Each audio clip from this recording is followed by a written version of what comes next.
Hello guys, it is Kiwi95 and I am back again, finally doing a build video for you guys. Of course it's, like I said before, a very similar build video to my old Templar, however I'm running it on a Warden now. Generally speaking, it's a lot of fun. I've played nearly all of the Warden healer builds you could possibly imagine that are going to be on YouTube. I've scoured through online, Deltia, Oldcast, I hate saying their names, but I even tried their builds, and in all honesty, they were good, but not amazing. You know, they weren't bad, none of these builds were bad, they weren't Kiwi's build. So, we're going to have a little look at that build and that sneak preview video I showed you. It is slightly changed since that video, but only two things have changed, and I will highlight those for you.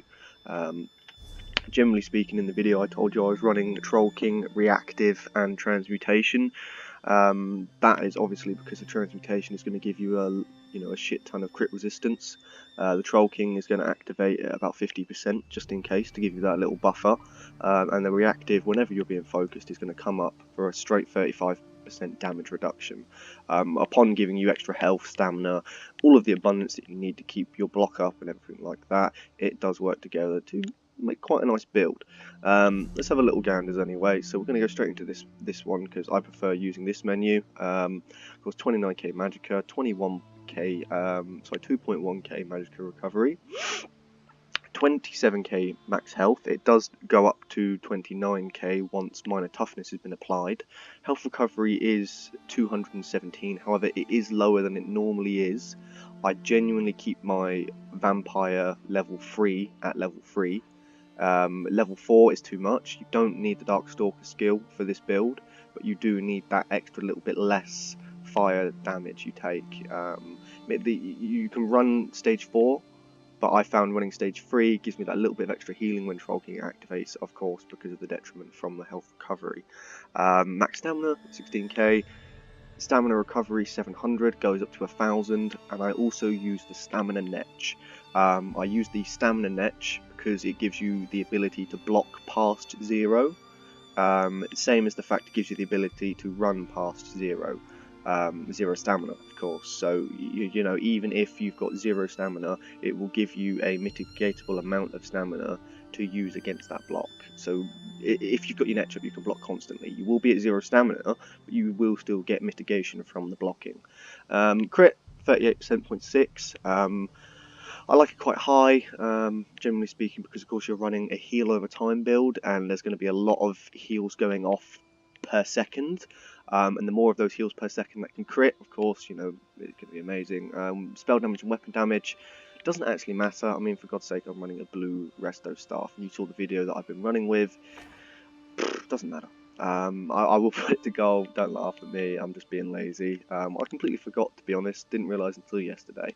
Of course, resistance is at 21, 18, and 2.2 on the crit resistance. However, buff up quickly, bit of mutagen, all those little abundances, my little 10% Magicka, bit of stamina recovery, and here we go. So nearly a K, 16k, 200 still on the health recovery, but it does go to 290 with the level 3 and not level 4. 2.3 Magicka, you know, resistances go up to 26k, 23k, crit resistance will go up to above 3.5k once transmutation has popped. Now, I will go into the specifics on this build. So of course, Troll King, it should be impenetrable. You should be impen across the full board. Running Magicka enchants on all of those. So as you can see, I'm running Reactive on the body, Troll King on the head. I am running 5-1-1, but that is purely because, of course, I am, you know, I'm running quite stamina based build. I need that extra little bit of stamina that you get from Undaunted. Transmutation necklaces infused on a gold piece. Everyone has at least one piece of gold transmutation. Put infused on that so you get the extra recovery from it. However, the rings, I'm actually using double swift. I'd like them to be gold so you get a little bit extra, but I was finding I didn't need the arcane. I tried them out as infused, didn't need the extra recovery. It was stupid and unneeded, so I put swift on and I have not looked back. Nightblades can't even catch me. It's brilliant, absolutely brilliant. I've run away from 20-man raids, strung out a 20-man raid. There've been 10 people left behind, and me and my 3-man have killed those 10. It's been beautifully amazing. I've loved it. It's loads of fun. Try Swift out on a healer. It is really, really, really good. Axe Transmutation, I'm running Precise because my front bar, I will show you, of course, runs Radiant Mage Light. So, of course, I've got my Prophecy on my front bar. So, basically, it's just to give you that little bit of extra crit because that is technically your main bar. You will sit in your Mage Light bar to take less damage from Night Blades and to, of course, do more damage, do more healing for your critical hits. That's why I've kept the axes precise. Back bar is defending because it gives me the same resistances, if not 100 more resistance than using a sword and board. Do have a weapon damage enchant on there, however I do normally use double dot poisons. I've just run out, unfortunately. I just use the double dot to throw down a bit of extra DPS if my guys need it on someone extra tanky. Doesn't really help per se, but I like to think it does. You can keep it as a weapon damage enchant, put it as infused if you'd like. But I just wanted to try a little bit of extra tankiness, and yeah, from there really. Okay, skills. You can probably see from my video what I was using. I was using Deceptive Predator, of course, because it gives you the stamina recovery and the dodge chance. Dodge chance is only 5%, however, it does proc for the 5 to 10%-ish. On the uptime. I've seen the dodges appear. I've had people message me like, why the fuck are you dodging? You're in heavy armor. It's Deceptive Predator. It's amazing. And 20% extra stamina recovery too helps a lot. Enchanted Growth. This is again an amazing skill. I don't use it to burst heal really, only if I really need to. What I'm actually using it for is the minor intellect, the minor endurance, and to increase their Magicka and stamina recovery. Well, because that's what the minor endurance and the minor intellect do. However, yeah, I'm using it for the minor, for the Magicka and the stamina, because if you look back to Deceptive Predator, it gives you major endurance. So you can have major and minor endurance running on your healer constantly to give you 1,000 to 1,200 stamina recovery. Yeah, I mean, stamina recovery, people say they don't need it, but generally speaking, if you want to run a really tanky healer, you're going to need some stamina recovery to break free, so on and so forth. Radiant Mage Light, of course you want your Mage Prophecy on the front bar so you can block and be really, really tanky and have those extra crits. However, it's Radiant because who likes Night Blades? It gets rid of the stun and reduces the damage. Keeps you alive, because of course, you know, you've always got those annoying snipers who sit on the edge of a raid, snipe, snipe, snipe, snipe, snipe. You've got 3 of them. Not many people survive 3 snipers. However, if you're on a Radiant Mage Light bar and they're spamming in and out of stealth, they do less damage than they should do. So, you know, it's great. Living Trellis, my favourite skill on the Warden tree. I use Living Trellis and not the Lifesteal version for a very big reason. So, of course, once you apply this, every 1 second they get healed for, well, 9 to 1800, but depending on, of course, you know, the battle buff. And when it expires, it heals them for 4.5k. However, if you reapply this, it expires and will reapply the burst heal. I mean, I like to think of it a bit like a Riptide on a Shaman in World of Warcraft. And that's a completely different game, but you can instantly reapply it to a smart heal, low health target, and it will burst heal them. Mine goes up to 8k. I can burst crit heal people with this for 8k. Fucking amazing when it's a smart heal. You know, you can hit someone who's to the left of you, slightly behind you as well, because of the area of effect it's got. It's really weird. Yeah, it works out. It's one of my favourite skills. You can combo it with most of your skills as well. I like to, you know, swap to my back bar, use a bit of chains, and then, you know, pop a Living Tendril, pop an Enchanted Growth, pop another chains, and go on from there. You can combo off of Living Tendrils really, really nicely. Right, so on my video, you saw I was using Mist Form. I was using Mist Form for the immunity to snare and, you know, CC control effects and things like that. But I wasn't using it for elongated periods of time. I was using it as a click and break free from it, using my block instantly. You didn't even see the animation of my Mist Form ever, because I was only using it to get out of snares and immobilizes.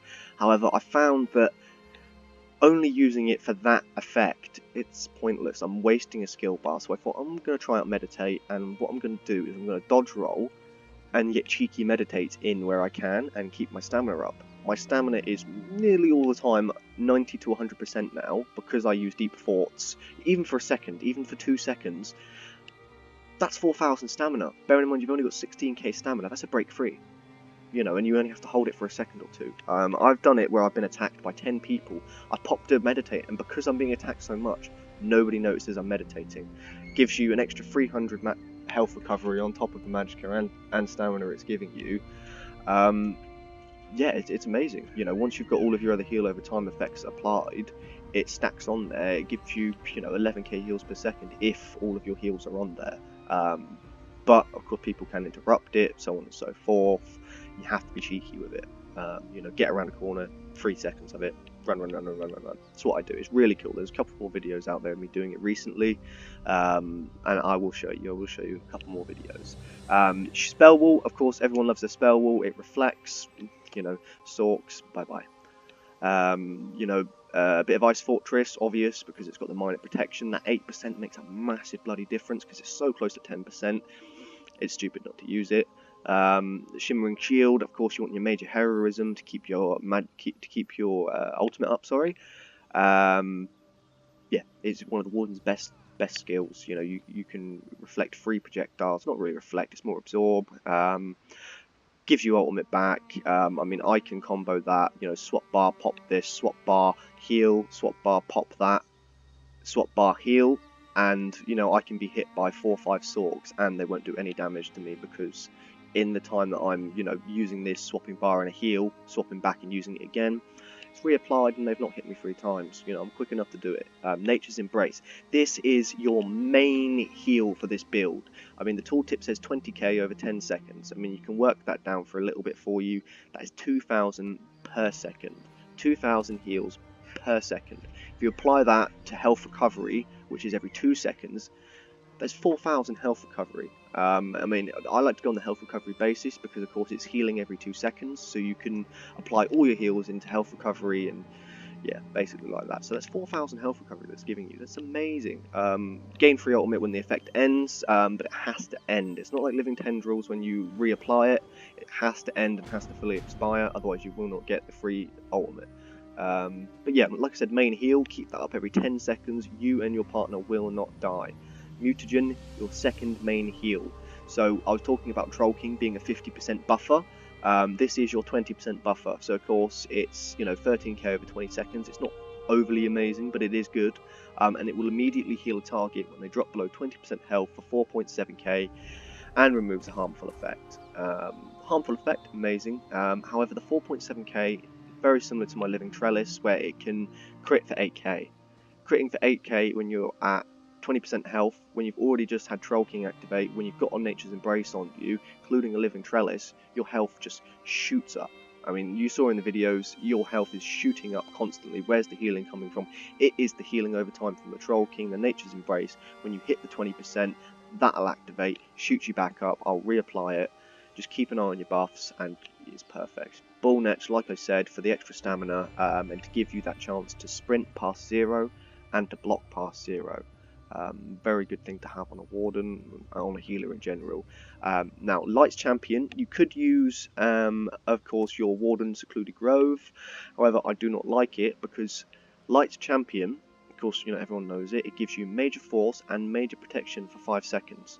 Not only does it increase the damage, but it reduces the damage you take. Because I'm using reactive, I've not got an application of major protection, so I thought to myself, where can I get some major protection from that's not going to go onto my armour? Light's Champion. So of course, when I'm really being hit hard, I've not only got reactive active, but I've got a major protection for an extra 30% reduction, so straight up that's 65% reduction. Light's Champion is almost active every 10-15 seconds if you're in a massive fight and you're healing, because of course you get ultimate back from blocking, light attacks, heavy attacks, and healing. So if you block, heavy attack, then light attack, and then heal someone, you'll have each application of ultimate ticking away for you. You can reapply your ultimate really quick on this build. And of course, critical damage plus 15%. The reason my partner's Dawnbreakers hit so hard is because before he hits, I'll pop one of these to give him an extra 15% damage. That's literally why we're doing so good, because not only am I popping this when I'm dying, I'm popping this when we're hitting, to keep us alive so he can go all out, but to give himself an extra 15% damage. Now, there is one other thing that is very crucial with this build. It is the alchemy. You need the medicinal use, because you need that extra 30% longer, because I use some very naughty potions called the Essence of Lingering Health. They restore 1200 per second for 48.6 seconds. That's longer than the cooldown being 45 seconds. And it gives you Major Vitality, increasing your healing by 30% for 15.7 seconds, so 16 seconds. Major Vitality, 30% extra healing for 15 seconds. When I pop these pots, I cannot die. No matter how many people are hitting me, if I have one of these and I pop up healing or even if I just pop my normal heals, I've never died. I really have never ever died. Yeah. So have a little look back through. That's the build. Troll King, reactive, you know, Magicka Impen, bit of transmutation, swift and infused. You guys got all the stats down there for you. Have a little look at it. I mean, the champion points, I did say I would do them as well. They are very basic, believe it or not. For a healer, of course, you know, it's a little bit harder to get all your champion points out there. I've got 75 into Blessed because I didn't want to waste the last 25 points with the diminishing returns for that 1% healing. But Elfborn, I will maybe put more into, just because I've got the points. Spell Erosion, I don't even need. I've just got that there just in case. Bit of Staff Expert. I am a healer, however, an extra 25% damage from your Resto Staff doesn't hurt. It's not much extra damage, but it of course doesn't hurt. It gives you, you know, these extra retaliation and riposte skills as well. I got nothing in here, no need for it, but generally speaking, I mean, you could have just Blessed and just Elfborn 100, and then maybe a tiny bit into Staff Expert. You really don't need the blue tree, you only need it for your extra healing. However, the red tree is very, very crucial. I've got a bit of a mixed match, so of course I've got 20% in Ironclad, I've actually got nearly 3000 spell resistance in Spell Shield. I take a lot more damage from Zorks. Little bit in crit resistance, just in case. Thick Skinned, of course, you know, it will go to 20%, but just for the damage over time effects. A lot of people will see I don't have any in Hardy or Elemental Defender. The diminishing returns on those are very, very high and very, very quick. I would only go to 5% with 20 in each, which of course, as you can see, I will get eventually. But yeah. More overly, I'm focusing on the light armor, quick recovery, and of course just the straight damage reduction from direct and damage over time. Of course, quick recovery is a must because you need that extra 10% healing. It makes a massive, massive difference. The light and heavy attack damage reduction also makes a massive, massive difference. You can put more into it, but 10% is a good, nice round number. Siphoner, I've got 1.5% in there just so when I attack someone, it will apply a debuff so that they will try and purge it and waste their Magicka. It's not me trying to reduce their Magicka, it's me trying to waste their Magicka by them purging.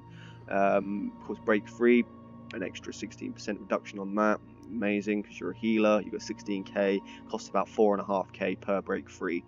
Yeah, it makes it a lot easier.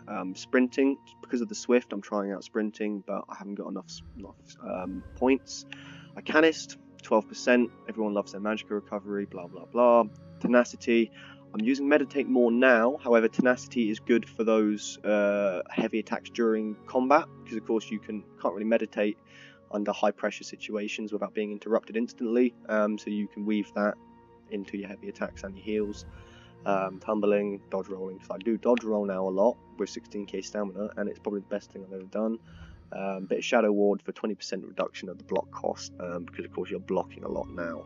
Like I said, they're very basic, nothing amazing, nothing too meta, nothing cheating, but try the build out, guys. I hope you enjoy, and yeah, subscribe. Cheers.